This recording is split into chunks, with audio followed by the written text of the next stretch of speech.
They call me Bharata. I'm actually from Puerto Rico, from the Caribbean, and I live in the States right now.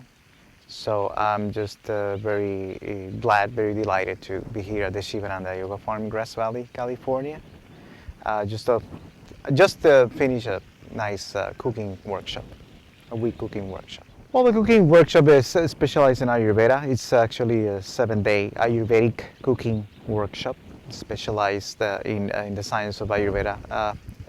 Food is a big thing in Ayurveda. Food is one of the main therapies. It actually, maybe there's no other system of medicine that covers food in so much depth. And it's about a high percentage of the problems it has been solved with proper diet.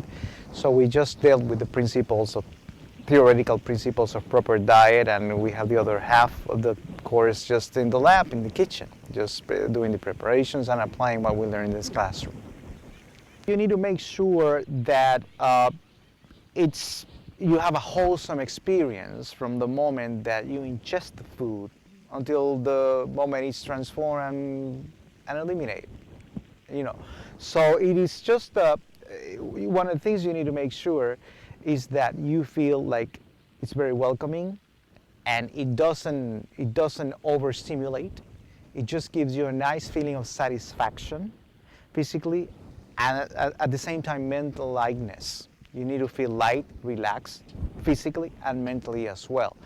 So the processes of tasting the food is very enjoyable. The same way, the process of elimination goes smoothly, and the well-being feeling is kind of a constant, and it leads you towards spiritual practice. It leads you to yoga practice, to meditation.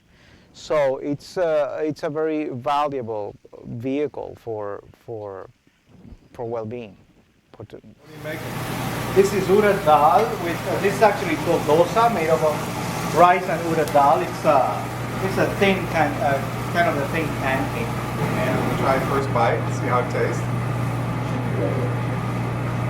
Oh my God, this guy knows how to cook. This is awesome. Ayurveda deals with a whole concept. Ayurveda has specific definitions of food, and medicine. Ayurveda acknowledges medicine as another meaning, but a normal medicine shares with food the quality of bringing balance to the organism in the physical and mental level. This is pilau rice. Okay, this rice with spices, mostly sweet and pungent spices. This is just rice for since this has nuts and almonds and things like that. For people that don't eat nuts, we just prepare plain rice, and we have a sabji here of green beans, eggplant, and butternut squash, and these are the dosas. As part of the yogic diet, Ayurveda can fit in.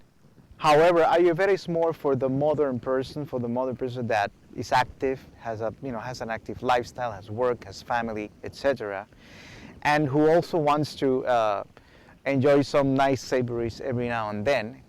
So whereas the yogic diet is more simplified, is more oriented towards yoga practice, meditational practices, it's kind of on a retreat setting. And whereas Ayurveda is just, you can take it home in the bustling of the city, as well as in retreats. So it's kind of versatile in that sense. It's very multifaceted. Wholesome means an experience in which you feel physically satisfied, and you feel emotionally balanced, like satisfied too, and mentally at peace. Sometimes you can eat some food items that either can make you feel too full, like you can't move because they're too heavy, they dull your mind, or they overstimulate your mind. And sometimes we have this notion that you need to eat a lot in order to feel satisfied. And even though the mind turns duller or more overstimulated, that won't enable you to focus and all these things, Ayurveda covers everything. You can find many of these things in normal health food stores. But there's some spices, some particular legumes or pulses that you only find in Indian grocery stores. You're starting to find most of these things in natural health food stores that we know. Ayurveda was actually systematized in India, but Ayurveda, meaning the science of life, it has been applied wherever there's life around. You see, the thing is that it's been attributed to India. It's because in India it was systematized. It was coupled with the practice of yoga. There is the same philosophy behind all of it that is that make up what is Hinduism today in a way. So you associate it more with India. The 6 tastes, there's 6 tastes. Each taste has a function in the body. This is what we deal in Ayurveda, that what takes us to a wholesome experience, you see. It's kind of each taste has a function in the body, and each taste behave differently according to the stage of digestion. So this is kind of a long topic. But you see, you just can't flavor sweet. But you see, sometimes when we say sweet, we associate it with sugar candy or with lollipop or things like that. Obviously, that's really like sugary. But that's not necessarily sweet. You know, in Ayurveda, there are terms like that go specifically with what it means and what it does. And then the other tastes have their functions too, that are very important to assess good digestive assimilation and elimination processes. Sweet, salty, sour, bitter, astringent, and pungent. There's 6 tastes. You have to get them in a proportion that is suitable for the organism. For instance, we need more sweet. So everything just revolves around the rice and the beans and the veggies, right? But you put spices that will counter the exacerbating effects. The too much growing inside, too much putting on weight, for instance, of mass. So actually you counter it with reducing tastes, like bitter, astringent, pungent, and the building taste, where it's a sweet, salty, and sour.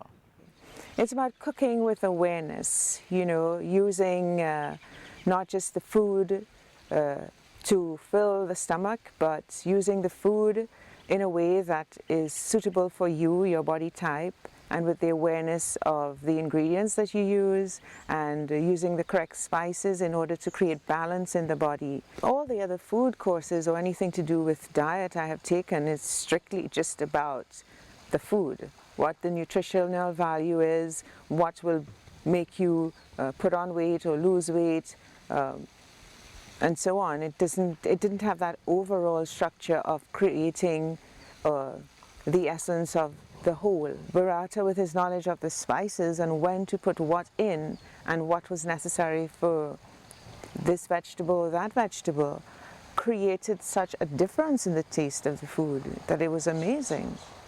There's no way you can be disappointed. And even if you weren't a believer in Ayurveda or yoga or that life, this whole thing is a science, even if you weren't, it will change your life. Excellent course, excellent experience. I'm currently completing my master's degree in Ayurveda, so this was a very nice complement to bring in that food as healing factor. Absolutely excellent. One of my favorite parts was that the focus was not on things are good or bad, good or evil. Everything has its place. It's about finding the right place and the right time for each one of the items in order to make it work for that particular person at that particular time. There is no universal eat kale and thou shalt set be free.